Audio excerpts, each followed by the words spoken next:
It's Dr. Tom Foley.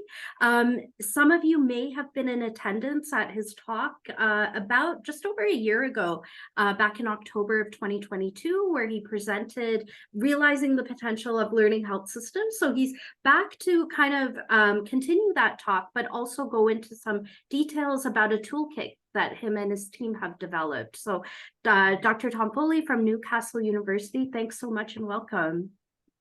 Thank you, Sumia and Rulan, for the invitation. It's fantastic to be back.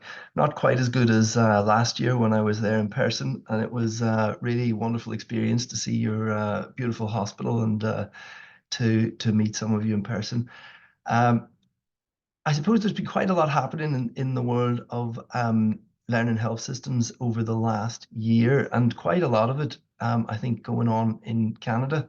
And since speaking to yourselves last year, I've been in touch with some folks in Vancouver, some folks in Newfoundland, and I've noticed on our website that Canada has become the third largest source of traffic. So there's clearly a lot of people thinking about learning health systems there. So it's great to be a little part of it. So today I'm going to cover some of the stuff that we talked about last year in terms of what learning health systems are, because I think it might be a slightly different audience this time, and present a framework that we've developed at Newcastle for thinking about learning health systems and designing them. And then the new development that we've got this year is the toolkit that, along with Josh and another gang of international collaborators, we've developed around the framework, which hopefully will be of some use, and hopefully I'll be able to convince some of you to contribute to the toolkit in turn. So to start off with, I suppose thinking about... interrupt you, Tom. Would you like to go into full screen mode? Oh, am I not in full screen mode? Sorry, what do you see? Of your slideshow. Ah, I thought I was in full screen mode. Sorry. What are you able to see? I see your slide, like the preview panel. Oh, right. Okay. Of the PowerPoint. Okay, I wonder why that's happening. Sorry. That's okay. Take your time.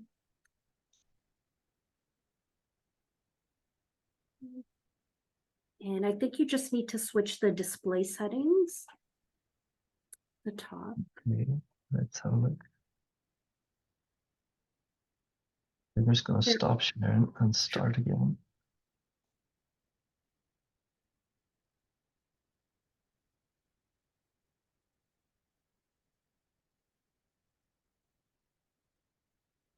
Okay. There you go. Great. You got it. Great.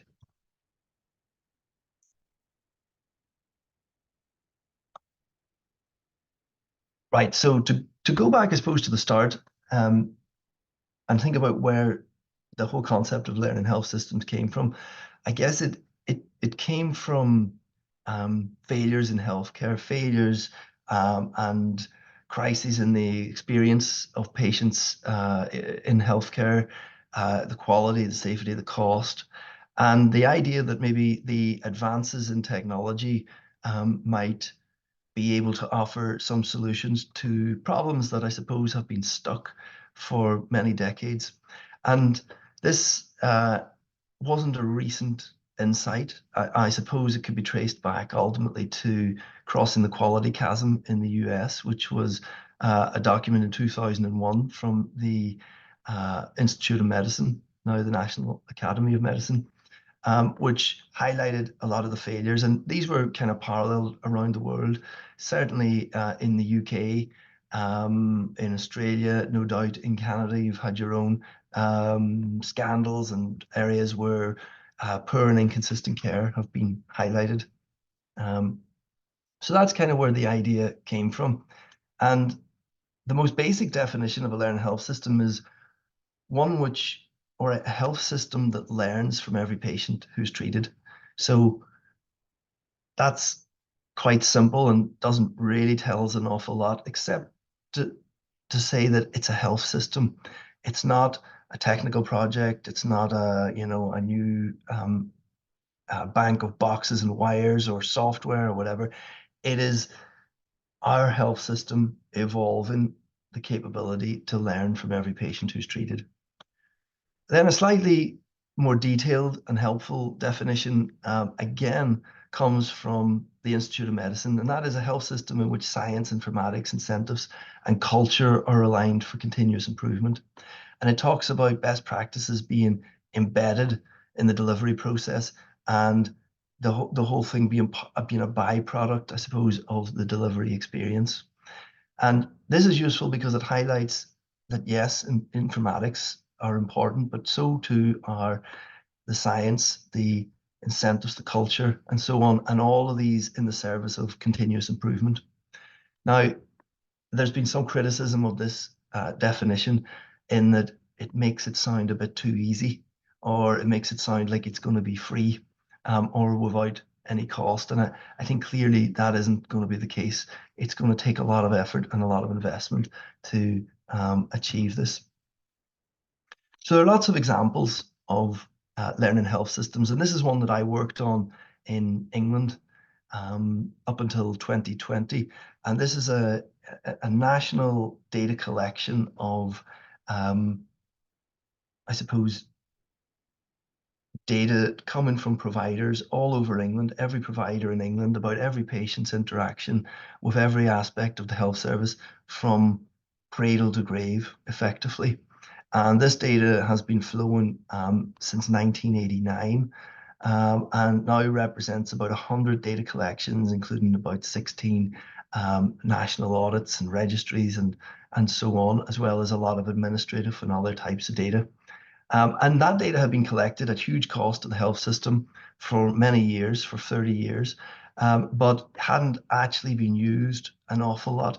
And so our objective was to make that data used more often by different, I suppose, actors in the health system. And you can see here that ultimately it was used by government to set policy, by commercial healthcare providers and the life sciences industry. It was used by regulatory bodies to do more intelligent inspections. It was used by the provider organizations themselves to really understand how their services compared with others, to benchmark themselves and to use positive deviance type studies. It was used by NICE to help understand how well its guidelines were being implemented. It was used by researchers and academics. There were hundreds of peer-reviewed papers coming out of this data, and it was used by service users themselves in the form of online open dashboards to understand their services and to make choices about where they received care. It's also often used by the media, and there were hundreds of news stories generated every year from this data, and it was used by, I suppose, the local commissioners or the payers to understand what was being delivered for the money that they were spending. And it was used in a whole range of ways when we investigated it. And the idea was that we could make this into a national level learning health system. But there are many other examples at different scales. So Geisinger Health in Pennsylvania would be a good example of a system, an integrated system level provider that sees itself as a learning health system. And I think actually Women's College Hospital will hopefully see itself here as a kind of provider level learning health system as well. There were also then a lot of condition level learning health systems that have been developed, most of these in the UK, on cystic fibrosis, asthma, COPD, stroke, and so on. And then there were also learning health systems that I suppose looked at particular cohorts of patients. So the Child Health Partnership in South London,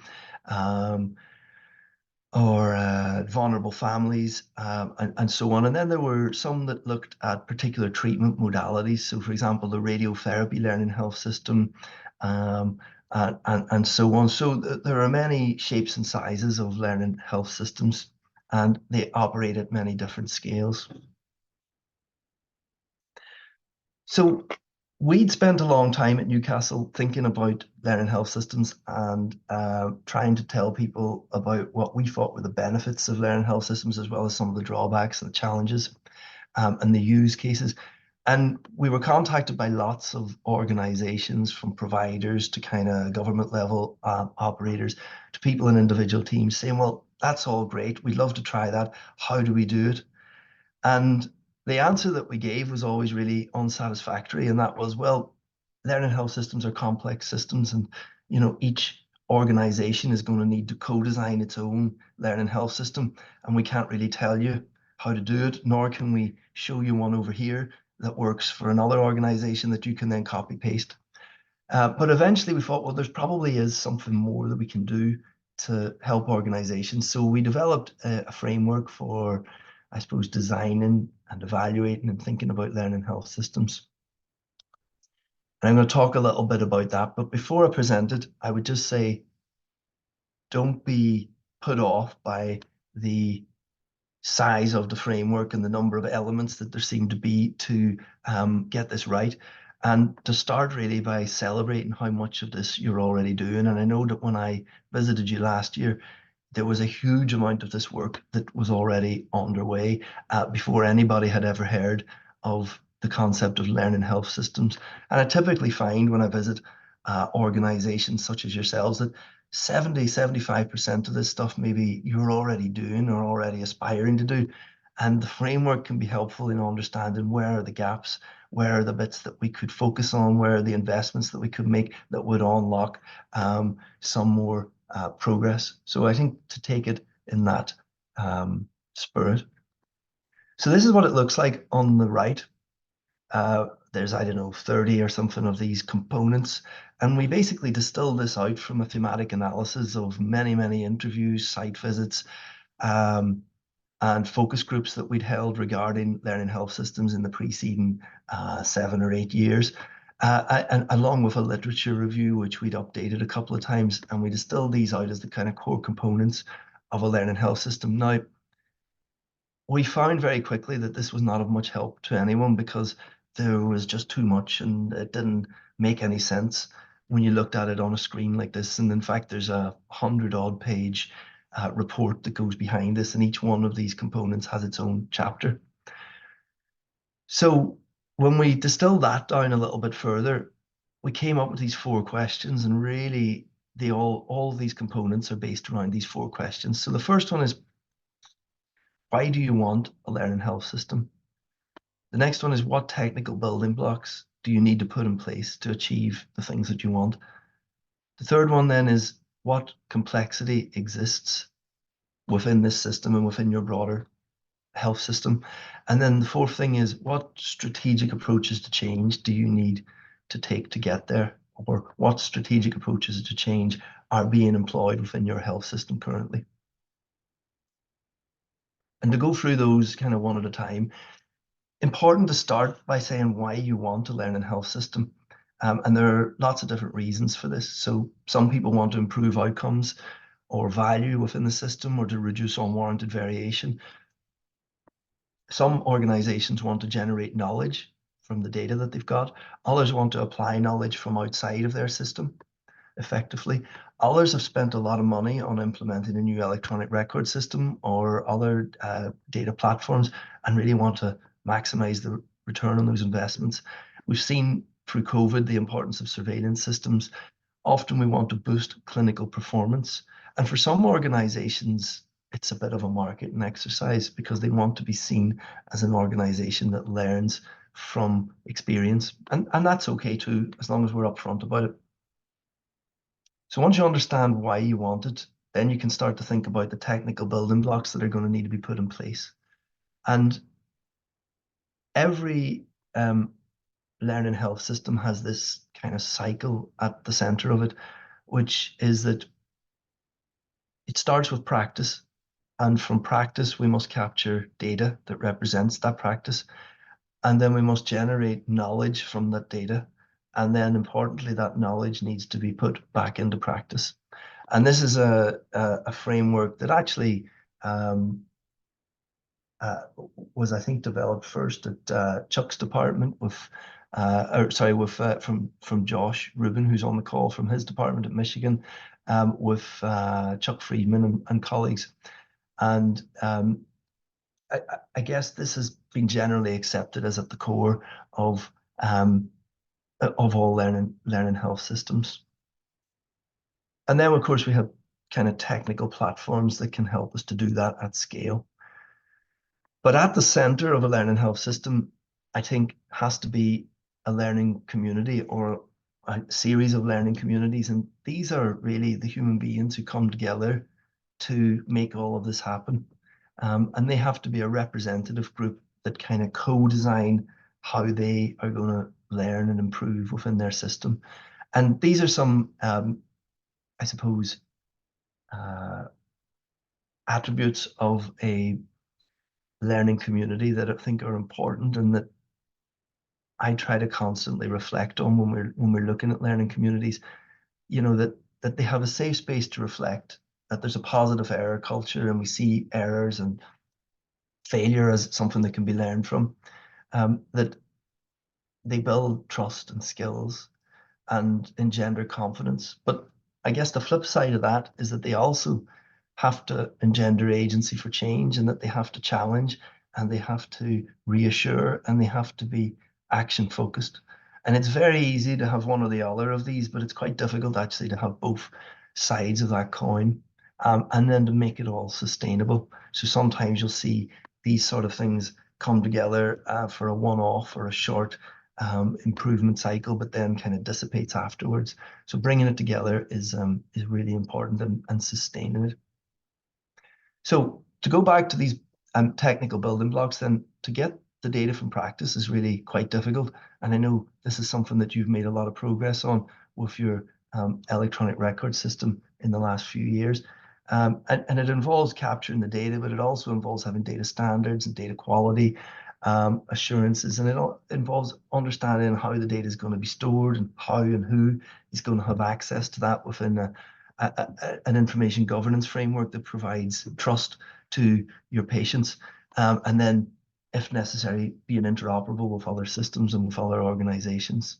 And that is really difficult in itself, but sometimes that can be achieved or partially achieved, and then that's seen as the whole picture. And really, it's just the kind of the first step. So once you have the data, then you have to make some sense of it, generate some knowledge.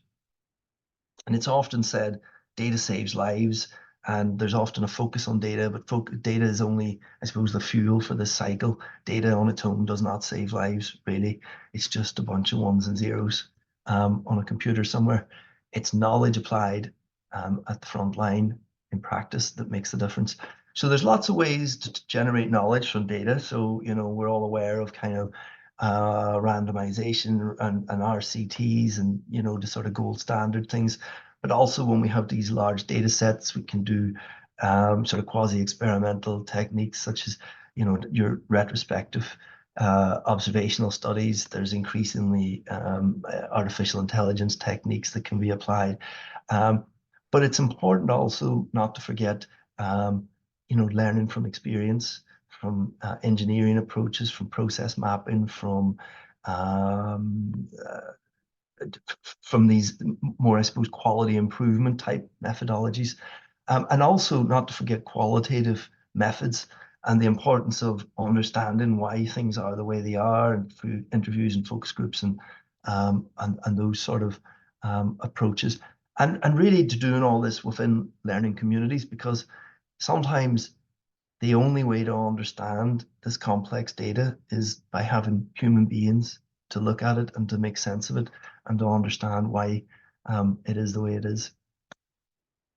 So then once we have knowledge, we have to get the knowledge into practice. And I suppose traditionally what we did here was to generate knowledge and then write a paper and submit the paper, and hopefully the paper will be accepted and maybe published, and then maybe somebody would read it, and maybe eventually somebody would include it in the guideline, and then maybe a clinician somewhere might follow the guideline, or they might not. And we might find that by the time that happened, many, many years had passed between the data being collected and the change in practice happening. And still, that's important, and still training and curricula and education and word of mouth and teaching sessions such as this and so on are always going to be important. But there are some potential techniques within learning health systems to speed up the process of getting the knowledge into practice. So, for example, we can represent knowledge in machine readable formats that are then consumable by clinical decision support systems that may be within electronic record systems or standalone, that can then bring that knowledge very quickly right to the front line, and can change the way people work and often make the right thing the easy thing to do. So that can be really important, but it brings with it many challenges, and representing knowledge in a machine readable format can be incredibly difficult. And I know from the work in the UK by NICE, the National Institute of Clinical Excellence, as they've tried to move from guidelines, clinical guidelines that are in PDF format, to clinical guidelines that are machine readable. It's incredibly difficult, and they found that you can't really go directly from a PDF into a machine readable guideline. You really have to develop the machine readable guideline to be machine readable right from the off, because the PDF based guidelines have a lot of ambiguity and leave a lot of space for clinical judgment and so on, and there's no space in a computer for ambiguity, I suppose. So that can be a really challenging process. And then, of course, we need the platforms in place to make all this possible at scale. And in the early learning health systems, often the whole stack of technologies were developed from scratch within a particular organization, and only the biggest organizations could do it, or the biggest grants. And we saw in the early days that it took European Union level grants of over 10 million euros to be able to build a relatively simple learning health system. But as the technological platforms become available, that is something that can be scaled up by much smaller organizations, and something that then can be shared between organizations and can be provided by companies as services. So once you have the building blocks in place, again, people often stop at that point and say, okay, well, we've built all the building blocks. We've got our electronic record system in place. We've got our clinical decision support. We've got it all there.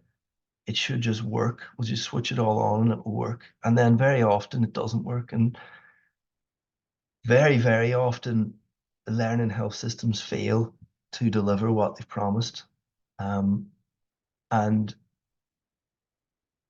I guess I started out with a very naive approach to this, and before being a doctor, I was a software engineer, trained as a software engineer, and I kind of thought, well, we'll just we'll create a digital solution to this and it'll just work, and then was repeatedly disappointed by it not working. And I've come across many learning health systems that have failed. They generally don't publish the fact that they failed, so it's not obvious on reviewing the literature that that's the case, but it is. And I think the insight that I've come to is that generally the reason that they fail is because of unidentified and uncontrolled complexity within the health system and within the learning health system. And I found it helpful to refer to Trish Greenhall's framework, the non-adoption, abandonment, scale up, sustainability. Oh, wait a minute. The non-adoption, abandonment, scale-up, spread, and sustainability of health technology interventions. It's been a while since I've said that. And we worked with Prof. Greenhall, who is based at Oxford University, and we ran a workshop applying her framework to the learning health system and found that actually it fitted quite well. And what Trish does is to break down complexity into these 7 domains, or to break a system down into these 7 domains within which complexity is likely to arise. And I think this is a really helpful way of looking at it. So the first one is the condition or the illness. Is it a complex condition? So if it's a really simple easily protocolized condition, then that's great. That's pretty straightforward. But if it's a condition that has a, a not very well understood etiology, that has many socioeconomic determinants, that has a lot of comorbidities, such as diabetes or a mental health condition, then there's a lot of complexity in there. And it's very difficult to create a system that will meet all of the potential situations that can arise. The next one then is the technology.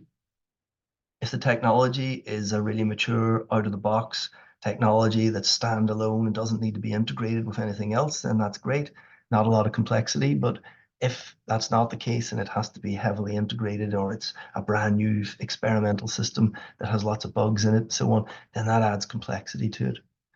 The next domain is the value proposition. And it's really important to consider what is the value proposition for each of the actors in the system.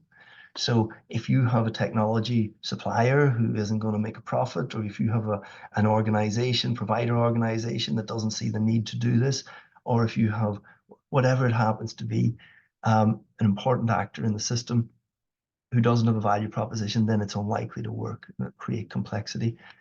The adopter system, I suppose, is I think a very clinical term for patients, their carers, clinicians, the people who have to adopt the system.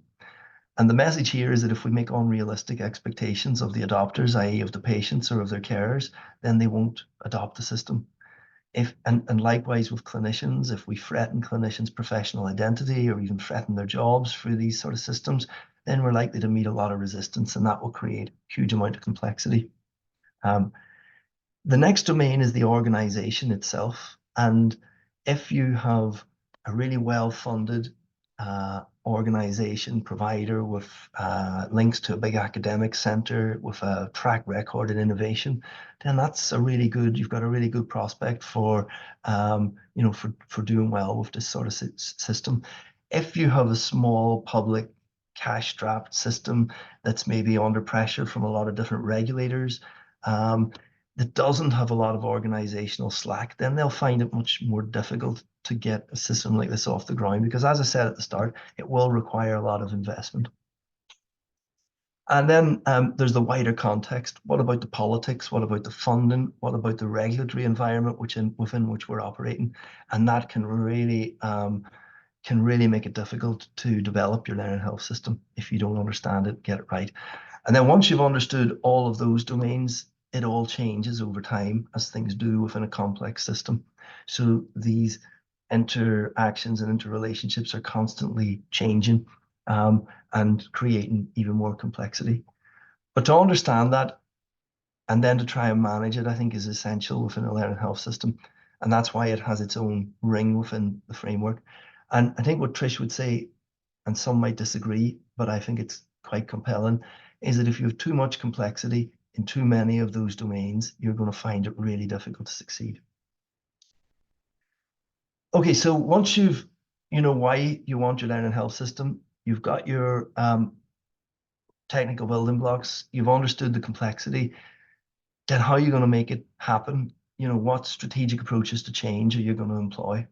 And it's important that the learning health system has a strategic direction, and that's aligned with the strategy of the organization or organizations who are involved. It's important that there's an organizational structure and governance in place that can deliver that strategy. It's important that there's a culture of curiosity, of research, of innovation, of challenge, and so on, and that these things don't be seen as a threat. It's important that you have a workforce with the capabilities to do all the things we just talked about, and the leadership to promote that. These are huge implementation projects, and it's important that we take a robust kind of implementation science approach to it. Often we're trying to change behavior within systems, either of organizations, of clinicians, of patients, and that can't be done on a whim. It has to be done with a really robust behavior change framework. All of this has to be co-designed by the actors involved, and it has to be evaluated. And that doesn't mean let's do it and then come back in 5 years and do a huge evaluation. That means rapid cycle evaluation at the heart of the learning health system. So you need to have all of those. You need to be thinking about all of those things as well. And this is just to pull one of those out because I think behavior change is a really interesting one. And it's simply to say, often in organizations, we come up against problems where people are not behaving or organizations are not behaving in ways that we would like them to behave. And we often think that we know why that is. Um, and we might say, oh, we need to put another box on the electronic record system or another form, or we need a new policy, or we need a lecture and make everybody do a training course or whatever. And often those aren't the case. And a really solid behavior change framework like this one from Professor Susan Mishi at UCL can give us an understanding of the underlying factors driving behavior. Okay, is it the opportunity of the individuals to change their behavior? Is it their motivation, or is it their capability? And when we understand what type of thing is driving their behavior, then we can link that to a whole series of evidence-based behavior change interventions. So that's a whole lecture on its own, but I won't get into that now, just to show that there are frameworks available for each of these. So I want to finish up by talking a little bit about the Learning Health System Toolkit. And I understand that you've already heard from Josh Rubin and the Learning Health community, and they are the host for the toolkit. And thanks go to Sarah Gilman, who put together some of the slides that you're going to see coming up now, and she's at George Washington University. And the toolkit has been a collaboration across the UK, Ireland, Europe, Australia, and the US. And you can see some of the institutions listed here who've been involved. In that, we got some funding from the Health Foundation to build a website, a repository of tools. And this is the steering group who've been involved. And we wanted to, I guess people said, first of all, like I said, how do you build a learning health system? And we couldn't tell them. So we created the framework to guide people as to things that they should be thinking about. And then I suppose people came back and said, okay, well, how do we do all that? That's a lot of stuff. You know, how do you do culture change? How do you do behavior change? How do you get knowledge into practice and so on? And then we said, oh, well, there's lots of different ways and I don't know them all and probably nobody knows them all. So we thought, let's develop a toolkit and let's open it to the Learning Health System community and let it be a repository onto which you can load tools that you have found helpful. They don't have to be tools that you've created.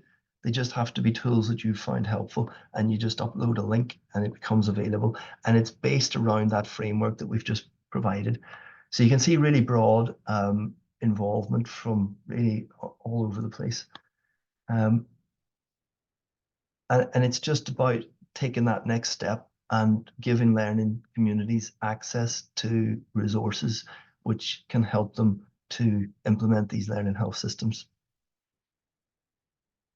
And everyone is different, so we're not telling you how to do it, but we're saying here's some things to think about, and here are some tools that might help you if you think some of those things are important in your organization. And we have a little system, and it's a little bit like an academic journal where we I suppose you submit your tools online. It takes about 5 minutes to do that. It's really easy. And then we have people who were listed on the previous slide to go through and kind of work out whether they would be helpful or not. And mostly they're going to be helpful, we'd hope. And then we would put those onto the toolkit and make sure that they're categorized correctly. And you can see a little picture of the system here, and you can follow the QR code or the website address if you want to access it. And as you can see, it's based around a form of the framework that we talked about earlier. And you can click onto each of these components, and then you'll be presented with a list of tools that might be helpful. We've preloaded it with 70 or 80 tools. That's not nearly enough, and it's still a bit threadbare currently. So that's why we need your help to upload the tools that you've found helpful at Women's College Hospital to help us to fill that up. And as I said, top priority is to get more tools onto it, and we have a dissemination plan which we're currently working through at the moment. So these are just some website addresses, and I need to update that. It's not called Twitter anymore. But you can contact me at this email address if you have any interest. And hopefully we can share these slides afterwards if they're of interest to anyone. And I think that gives us some time for questions and discussion, which for me will be the most interesting part. So thanks for listening. That's wonderful. Thank you so much, Tom. And certainly we can share the slides. And this meeting is being recorded, so we'll make sure to circulate with those who can join today. Thank you again for your presentation. I would love to open up the floor if there are any questions from folks. If not, I'll start. I am curious about the co-design of the toolkit and the co-design just around learning health systems, as you mentioned. And I'm just curious if you can comment on the process for patient and community engagement in developing some of these resources. Yeah, so the designer and the developer who built the system were based at an institute called the Open Lab at Newcastle University, which has a kind of philosophical approach of citizen engagement and all the rest of it. So they were obviously very keen to use a co-design approach in building it. And actually, I think you yourself were very generous with your time and had a look at some of the initial designs for it, and the development of the actual writing of the website didn't take very long. We had an initial version that we launched and we took to a conference in Washington, I think, the D&I Dissemination and Implementation Conference, I think, and we got some initial feedback from folks there, and that was a very basic system. And then we gathered together, I suppose, a number of people who we knew were interested in the area, including yourselves, and asked them to take part in, I suppose, some user testing of the system as it was developed. And then we integrated those findings into the system as it went through. So it was a bit of an iterative design. It was quite a small grant that we had to develop it. So I suppose it took us so far. And I think now if we can see people using the website, and we have ability to feedback on the website and data analytics from the website itself, then hopefully we'll be able to go back and get some more funding to do the next iterations of it. So that's kind of how we did it. I don't know if you want to comment on your involvement in that process. I will go to Rulan and O'Neill, just maybe they wanted to had some questions or wanted to comment on that as well. Rula? I had a slightly different question, so I don't know, Summer, if you want to talk about, you looked through the toolkit already, so maybe give yeah, exactly. So I think it was over the summer, was able to, just as Tom presented, that wheel, and it's really, you kind of click through the different levels or layers of complexity, of strategy, and you're able to kind of find a few resources that speak to each of those components. And I think that's something that we should definitely look into developing for ourselves as we develop, our structure and our framework for an LHS. Just things around,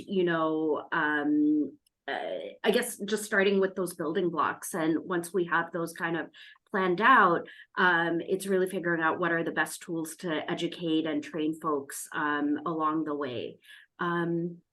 Sorry, go on, Rula. So my question was a little bit different. I wanted to ask Tom, you made the comment that every LHS is different, which I think this is what we find when we're talking about what are we going to do that's different than others. We also had a question about whether, when we talk about LHS and we talk about system, we're sort of leaving out the government and like all the healthcare needs and the entire system. We tend to talk about an institution. And I was just wondering if you were challenged by that, where a lot of groups came back and said, we can't affect the whole system, but we can do what we do here. And so maybe we shouldn't call it a learning health system, but a learning health program. Or we had come up with some other terms, I can't remember what they were, but I think the idea is that, you can only do so much within your own place, but there's still so much that needs to get done before we think about actually changing the outer system that's actually going to influence all the healthcare needs. Yeah, no, I think that's a really important point. You have to operate at whatever scale you have some sort of control over. And in terms of the name, I think you're absolutely right. You know, they've been called all sorts of things. I know Cincinnati Children's Hospital calls them learning networks or learning health networks. They've been called rapid learning networks, rapid learning health systems, learning care systems, learning healthcare systems, learning health and social care systems, learning mental health systems, you name it. It doesn't matter, you know, whatever it means to you. And often people have never heard any of these terms and they're still doing a lot of the stuff that we're talking about. Um, and that's great, because who cares what it's called at the end of the day. One of the things that Chuck Friedman often talks about, and he's, I suppose, the sort of kind of the grandfather of learning health systems to some extent, and he talks about um, learning health systems being fractal, in that they look kind of the same at whatever scale you look at them, be it at an international, a national, um, a regional, a provider scale, or even right down to an individual team. And I know that within my own little team, currently I'm trying to do some learning health system work, and it can work at that level. Now, obviously, the technical building blocks can be very different at the different scales, but what it looks like in terms of that cycle of bringing data from practice into knowledge back into practice is going to be the same at each of those levels. And equally, those components in the framework tend to be the same, even though how you use them will look different at different scales. And I think a provider organization is a sort of a classic level at which to do it.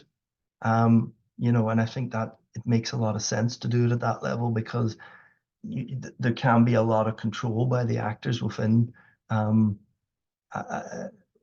within a provider organization. I mean, it depends on your system.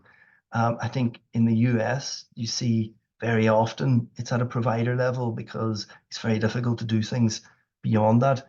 Whereas in the UK, where there's a slightly more centralized system, often there's a temptation to bring it up to a regional level or even a national level. But even there, the provider level is a really intuitive scale to work at, I think.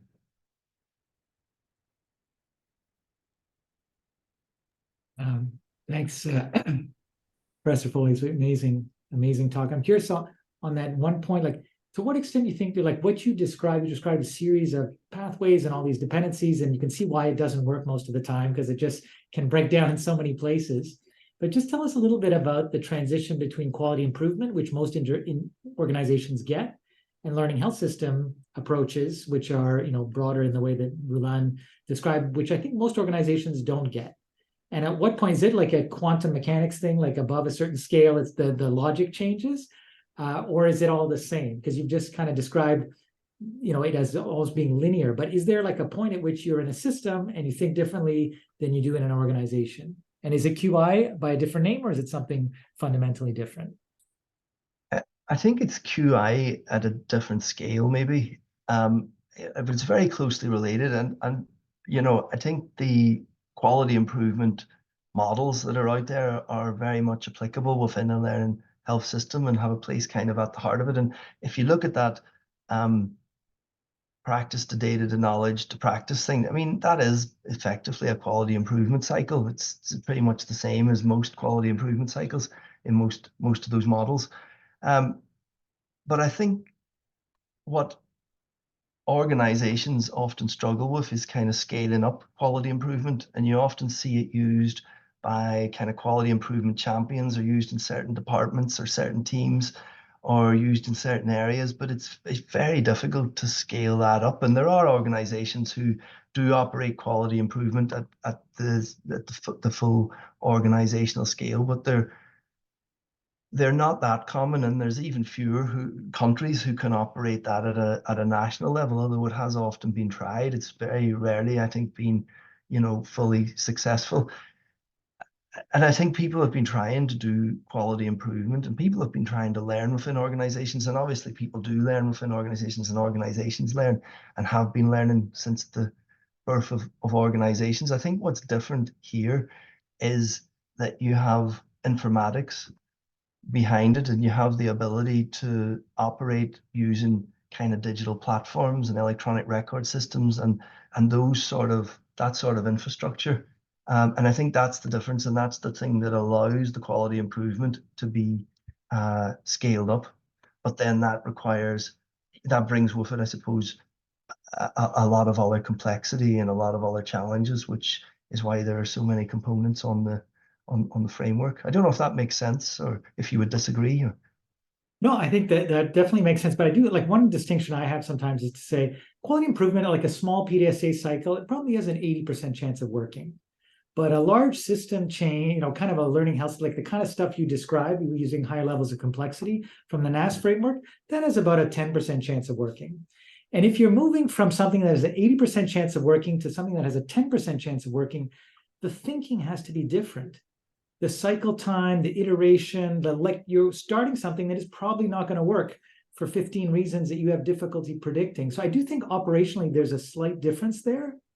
So actually I want to ask you, given that you're going from QI, which, not many, but many, or, a fair number of organizations can do, whereas this learning health system thing, very few can do, to what extent is the toolkit, a comprehensive toolkit, the solution to moving from this scale to that scale, from this level of complexity to that level of complexity?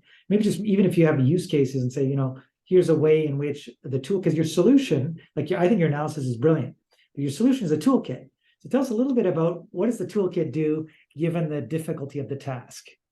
Yeah, look, I don't want to over-egg the importance or the potence of this toolkit. I mean, it isn't going to be the solution, and it isn't going to take you from that 10% to that 90% within your organization. I think that would be unrealistic, and you wouldn't believe me if I told you that that was the case. I think it might just help a little bit for an organization that is determined to make it work and that is putting the resources in place to do it. I think the key thing with, as you say, having those success statistics,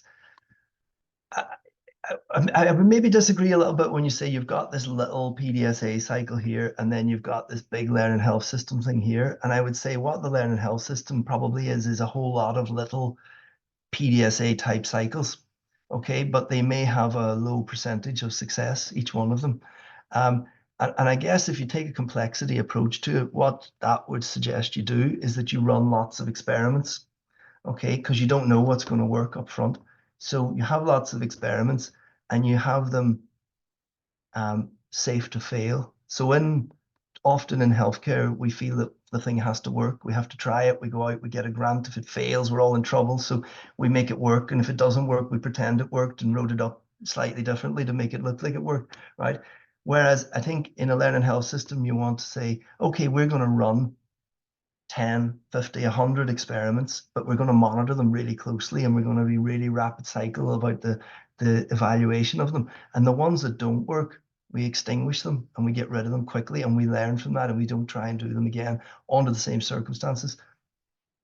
The ones that work, we amplify and we scale and we put resources behind them. And that keeps changing over time. And the ones that are working now will eventually stop working because by implementing them, you'll change the environment, change the incentives and all of that stuff. So then you have to come back to it and say, okay, it's not working anymore. How could we change it? How could that evolve? And then you launch off another set of experiments in that direction. But you move, if you've ever come across Dave Snowden, who came up with a thing called the Cynefin model, he talks about instead of having these big master plans or like one-off 5-year strategies or whatever, you just try and move in a direction. And he talks about a kind of vector-based approach to change. And so you want to say, well, we're moving in this direction and we want to have a whole array of experiments that are all safe to fail, and the understanding that most of them will fail, and that's okay, and that's a success because they're failing and we're learning from that. And you keep moving in that direction by amplifying the ones that work. What do you think about that? It's fine to say it's a load of rubbish. I mean, I think it's very good. It's actually operationally difficult. Like yes. How many organizations can run 100 concurrent experiments? And how good are organizations at killing things early on? Yeah. So there's it's a new set of skills that I think people need to develop, right? Yeah. So a chief executive can't run 100 experiments, but 100 experiments are already running all across your organization, because in every little team, there are lots of people trying stuff out. But the question is, are we learning from those experiments? And, are we really evaluating them? And, and these can be really small things, like today I'm going to do something differently, but who knows, I'm doing it differently. How am I measuring it? Am I using outcome measures? How could I use the electronic record system to try things differently? So it's how do you harness all the experimentation that's already going on and learn from it, that I suppose you would achieve that. But it can't be a top-down thing. You're right. Some initiatives may be top-down, but they can't all be. You can't get that scale.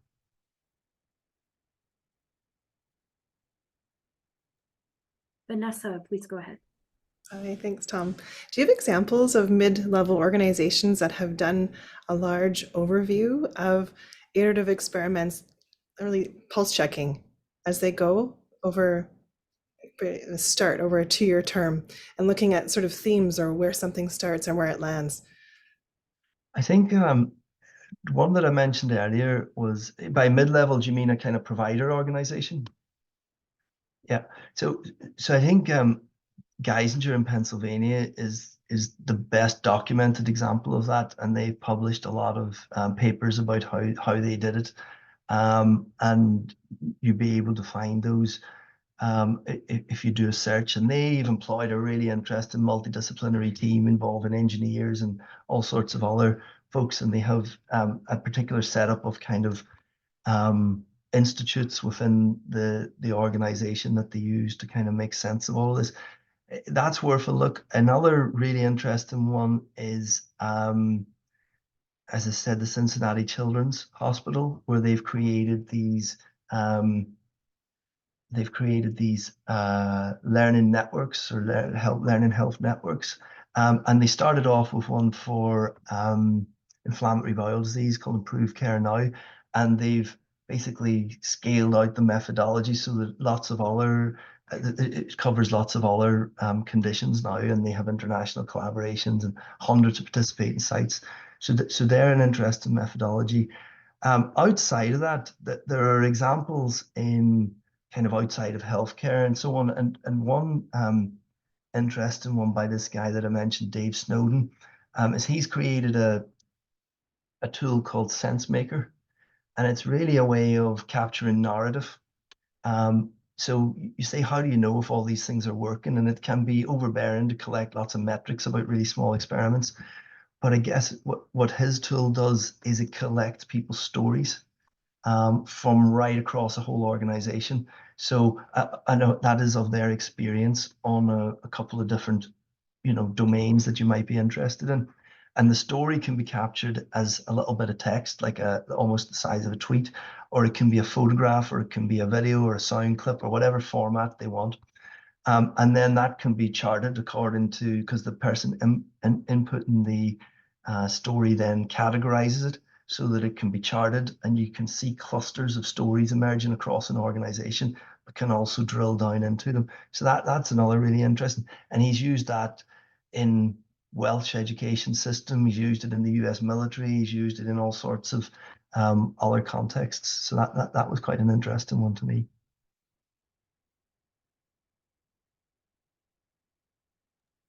When he used that one, did that help change culture? Or is that, like, how was that used to help sort of the whole community? So I suppose it's a good question, and I don't fully know the answer to that. It goes back to, I suppose, this idea of not knowing exactly how to get from A to B and having a clear plan to get from A to B, but rather saying, how do we have more stories like this and fewer stories like this? And if those stories are, say, clustered around poor patient experience or poor patient care, and then you have other stories up on this sort of side of the chart that are clustered around positive experiences, and when you really drill into those stories, they may give you clues about how to change the system that we've got, and they can then result in a whole lot of these little kind of experiments to change that we can then learn from. In terms of changing culture, I mean, it's really difficult. And I used to sort of get stuck thinking about culture change because I was like, it's just so difficult and it's so deeply ingrained. And then I saw this really simple model from a guy called Russell Mannion at Birmingham University. And he talks about culture being at 3 levels. And the top level is the physical, visible manifestations of culture. So like the uniforms that we wear, the rules, the regulations, the procedures, the guidelines, the physical buildings that we treat people in, all of this sort of stuff. And then the next level down, I think, was something along the lines of kind of the underlying beliefs and assumptions that we share about why things are and should be the way that they are. And then the third level was a kind of deeper unconscious beliefs, things like beliefs about the role of patients, about gender, about professional groups and this sort of stuff that then sort of unconsciously act on those other things. And to some extent, it's very difficult to change the very lower levels of that framework, but it can be easier to change the visible manifestations. And by changing the visible manifestations and changing the rules and be seen to doing those things and seen to do the right thing, it can over time change the lower levels. And that can be a way into the culture change that I found kind of compelling, but still exceptionally difficult. Thank you so much, Tom. I see we're at time, and I know we have a separate meeting where you'll be joined by folks from the steering committee. But thank you. I think this was really helpful, especially because you're speaking to a wider audience today from compared to last year. And I think this has been very helpful. It's been a pleasure. Thanks a lot. Thanks so much, and we'll be in touch, and we'll make sure to have you back in the future. But thank you again, and we'll be sure to share the slides as well with folks. Thanks everyone for joining. Thanks, Tom. Thanks. Bye. See you all soon. Thanks. Bye. Bye.